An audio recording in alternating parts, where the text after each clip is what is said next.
আজকে শনিবার, মন্দিরে তো অনেক কাজ থাকে কারণ বড় বাবার পুজো থাকে শনিবারের দিন। তার জন্য দেখো সকাল সকাল রেডি হয়ে মন্দিরে এসেছি। আগে মন্দিরটা ভালো করে ঝেড়ে নিলাম, তারপরে দেখো জল দিয়ে ধুয়ে নিয়েছি, দিয়ে বাসন টাসন মেজে সুন্দর করে আলপনাও দিয়ে নিয়েছিলাম। তারপরে মন্দিরের সমস্ত কাজকর্ম সেরে ঘরে চলে এলাম। শনিবার দিন ঘরেও অনেক কাজ থাকে কারণ ধোয়া মোছা সমস্ত কিছু করতে হয়, আর কোটো কাটা এগুলোও ধোয়া মোছা করতে হয়। সব মিলিয়ে শনিবার দিন আমার অনেকই কাজ থাকে, মন্দিরের কাজ ঘরের কাজ মিলিয়ে সারা দিনটাই আমার লেগে যায়।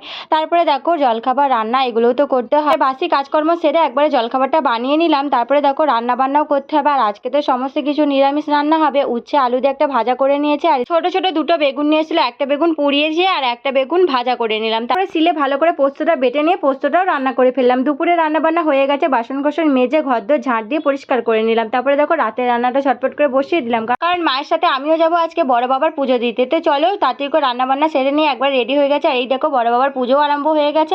মিনি ব্লগটা ভালো লাগলে একটা লাইক, চ্যানেলটিকে সাবস্ক্রাইব করে দিও।